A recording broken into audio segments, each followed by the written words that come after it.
Master Grade Aile Strike Gundam version Remaster.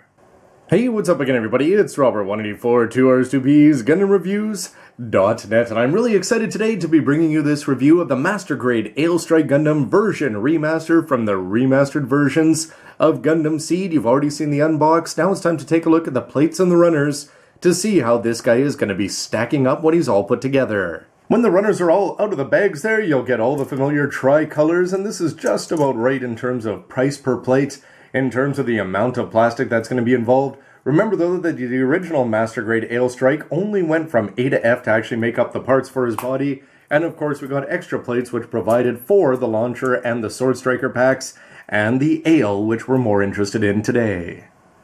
It's alphabet time now here as you get to see Aile Strike Remastered. RM is going to be written there on this actual plate. And if you want to see what you're going to be getting, lots of great details there for the head, including the sides, which is a nice new construction technique as opposed to just slapping a front and a back together there. The skirts are going to be exposing, it looks like, gray in two different parts each. And look over here, 1, 2, 3 parts there. And the same thing down there. You remember having to choose whether to put in lining or black ink down there on the original. Now it's all going to be provided with plastic behind it. You can see Kira and Mu sitting and standing in their uniforms there. All the blue parts, it's really surprising how little blue there is actually in this kit. And the yellow, the amount of detail there from the shield, the two parts, the V-fin there, and you can see the beautiful Adidas striping. A lot more fun than the regular one. But I think the most interesting thing about this is that you can see that this part here is detachable, which would make a lot of sense in terms of a Strike Rouge coming out. And same thing down here with the pilots, those can be detachable, so you'd get a Kagali on another one. And finally, if you want to go compare it to the original, check that out. Clear, you're going to be getting one extra piece down there. That is for the light piping through the head. Otherwise, it's just the scope and the eyes, but everything else, more or less the same. Color swap here for the B plate as it was red and now it's onto white, and more interesting I think there is it's going to be X armor, as you can see that no matter which frame they used, whether it was dual or buster, that they could be omitting parts and adding parts as needed. You can see some great details here carved into the back of the shield. It was always fun deciding on how exactly you wanted to go line that up there. You can see that this part here is going to get added onto the front. You've got some covers there for the hands and some thigh parts. Lots of little tick marks there if you want to go ahead and do some lining, but obviously this isn't going to be overly reliant on a $2 lining pen, unless you want to decide to go and actually fill in some of the parts down there that they're giving you the option to do. It's a very small C plate here. Again, it's going to be saying Seed X Armor 1/100th. You've just got the front and back for the shoes there. You can see that you're not going to have a lot of moving parts, although it is going to be bending up and down once there. You've got the shield part, and this is going to be in contrast there. You also had the shield and the feet, but you also had the goatee, and the under eye shadow there was going to be provided on here. It's been moved to the other red plate, which again suggests more Strike of the Red variety. X-Frame D here is going to be made out of ABS plastic, and you can see that you're going to have that nice neck piece done up in proper gray. Here's the custom mount if you want to put them on an action base. Seems like it's not all that custom, and we've seen lots of ones that have looked like this before. But it's going to be a little bit disappointing that 10 years on, we used to talk about 3-finger trigger finger splits, which used to be all the rage, and you could even get that on a Master Grade back in the day, as you can see from the Launcher Strike's hand. And what are you going to be getting here? Well, you're just going to be swapping off the fingers. You can get a finger that's going to look like that, but you've got to keep a Ziploc around and make sure that you pull out the right one at the right time, as you are going to have a variety, but nonetheless, it's just a little bit, feels like we're going backwards here instead of forwards. And when you consider the other better manipulators that we're getting on things like the new Gundam and the Jesta, that is going to be disappointing. And it also looks like we're not going to be getting too many changes there for the shield attachment parts, although they are going to be looking good, even if the functions are going to be identical. More ABS plastic here, again, Seed X-Frame 1/100th, and you get to see lots more internal parts. Again, Bandai can eject all sorts of different things depending on which kit they're putting together there. You've got the boots there looking good, the bottom anyway, with the thrusters built in. You can see some parts here for the cockpit, and the sliding hips, which is definitely going to be a step up on the old school one. And you'll notice that it's also going to have some nice sliding mechanisms for the legs. And one of the best features I always figured about the Strike was just to see the old take on an inner frame, which is going to be a half an outer frame there, as you get to be exposing gray down the sides and all around the knees. Definitely adds some very cool effects to it, especially when you add it onto the arms, and definitely an influence on the Astrays. Of course, they were all designed around the right time, but these look good on dual and are going to look even better here, I'm sure. even though that's partly just going to be because they're not fully armored up. Still more X-frame here, ABS again. You get to see the parts that are going to be holding on all the different waist skirts here. As you can see, individual moving ones, it looks like. Some nice gray caps there. We can see the ankles are going to have double ball joints, top and bottom down there. Some small detailed parts, but even on the inside, we get to see the knees looking good, that they're going to be including some nice edging there. So if you wanted to paint up an inner frame, or if you know that they do a Gunpla Expo clear version in the future, this could actually look fun. But we're finally back into Aile Strike Remaster category here, as you get to see lots of fun stuff on here. But just look at the amount of plastic that Bandai can eject all over the place here. Depending on which version of these strikes they're going to be putting out, this is just printing money, it seems, in terms of Bandai, and I'll probably be buying them all. You can see the leg armor down there is going to be looking good. It looks like we are going to be getting some battery packs there, which are going to be, they're all numbered just 3, 4 there, so you can swap that off when you go into perfect mode. It's going to be a big step up from the high grade version, which just had 2 big chunks that you just plugged in down there. But otherwise, you're going to be getting parts for the shoulders, which are looking good, because you'll notice that they've got these little slits there, again exposing some gray from that inner outer frame there. The pockets here have some nice parts that are going to be cut out. We'll see how much of that's going to be covered up, and will it have gray behind? We'll have to find out. Something that's not too crazy about, though, is it looks like the side of a dice over here, in terms of the 5s, are going to be out, and we'll see how that has to look, because when he's got that dynamic shoulder forward there to show off the armor Schneiders, that's something you always want to see.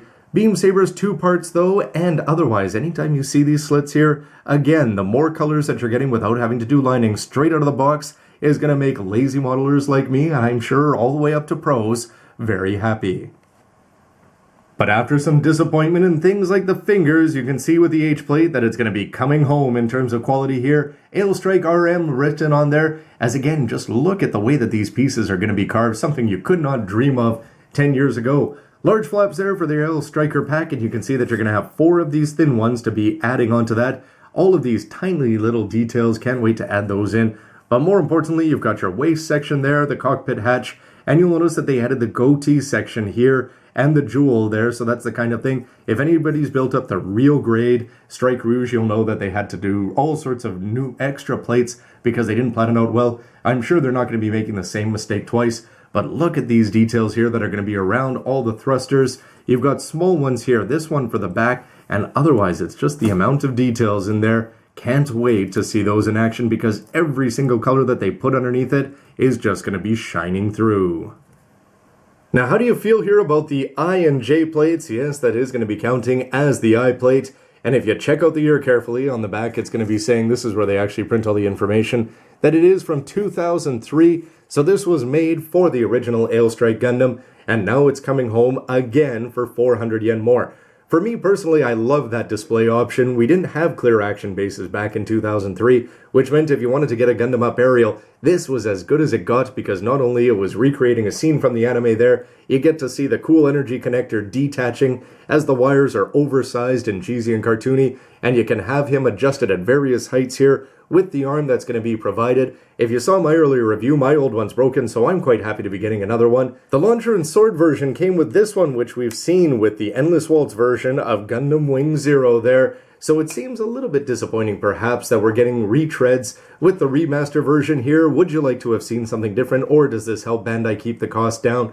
Just the fact that you're getting this for either 38 or 42 for me, huge plus, and again, can't wait to have them all launching off the shelves and hopefully never tilting forward onto the floor.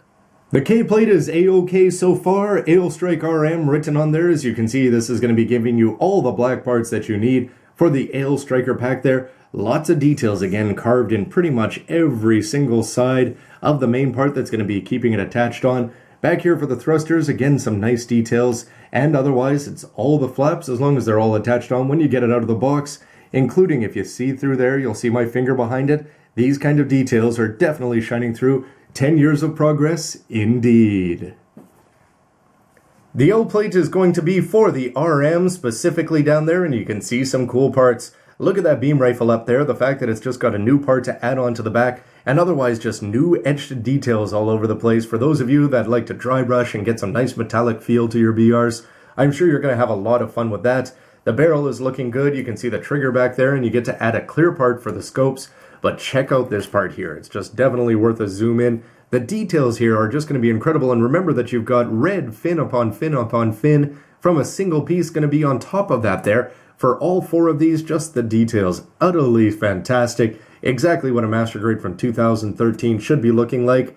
And if you do want to go perfect here, I was a little bit worried looking at it compared to the high grade, but you saw that where you're getting 4 white batteries that you can plug in there, and you attach these together. Just the fact that they differentiated the colors definitely makes this Master Grade worthy compared to the high grade. And again, you can see that all of these parts are detachable, so whatever versions of the strike we're going to be getting in the future, you don't always need that. And it's worth checking out over here. These parts are going to be used specifically for the perfect strike, and these hands here are why I have this sword in hand, because if you want to go this, you hold this into the proper grip, similar to the way that the Master Grade originally that comes with this is going to be holding it. This one is going to come with it as well, but you'd think that something, again, Strike Rouge, would never have need of holding this ship killer. And finally, the M plate here is also going to be ABS. This is specific to the remaster, and you can see lots of details. These parts here are detachable, as are these ones that looks over there. But you can see some pretty cool parts in there. Again, these parts for the knees and the sides of the legs are going to be just shining through. You can see that you've got these nice parts there that are going to be holding the chest all together there on terms of the insides. The sliding mechanism there for the cockpit hatch should be working out well. Again, everything is exactly where it should be in terms of the quality of the plates and the parts thereupon. Saber ones from 2006 here. You've also got this fat cable, which you can cut in half or at least run it in parallel. Besides, so that you can have everything neatly lined up for that eject mechanism, and PC-130 to take care of all your movement needs on the inside. No extra seals other than what you'd expect there, and remember you do have the light piping option there, but you've got the camera lenses and the scope and the familiar gold eyes. Marking seals galore here in various colors down there. These are going to be custom for the RMM, as you'd expect. Some nice little red chevrons there, X105, 110 all over the place. Omni, Archangel, Red Stuff, and PlayStation 4. With something I'd be a lot more inclined to put on, Gundam decals here, again custom for the RM, multiple assault striker, that's looking very cool if you want to go and talk perfect. You've got the Aile striker there, X105, Archangel, and more symbols, everything looking good. They obviously put a lot of effort into crafting these.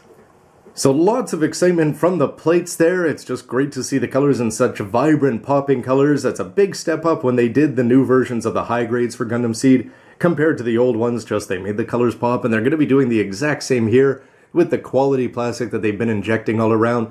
In terms of disappointments, well, what do we have here? We've got the old solid fingers, not so exciting, and maybe you're not going to be too keen on repeating that same catapult launcher. But otherwise, just the amount of details that are going to be going in there. Every single piece you seem to look at is going to be showing off some of the gray inner-outer frame underneath. Can't wait to see that in action. Bandai's gone to a lot of trouble here, both to give you little bonuses like the Mu to go along with the Kira, and when you see how many ways that they can detach these parts, and I'm not talking about the X-Armor, I'm talking about the RM-specific ones there. Where is it ever going to stop in terms of how many strikes we're going to be getting? In terms of specific speculation, I'd love to hear your thoughts now. So thanks for watching, commenting, and don't forget to go vote if you like the kit over at gundamreviews.net in its post. Thanks for watching, everybody. See ya. Seriously, kid, I've got remold and recolor envy. Not to mention perfect grade envy.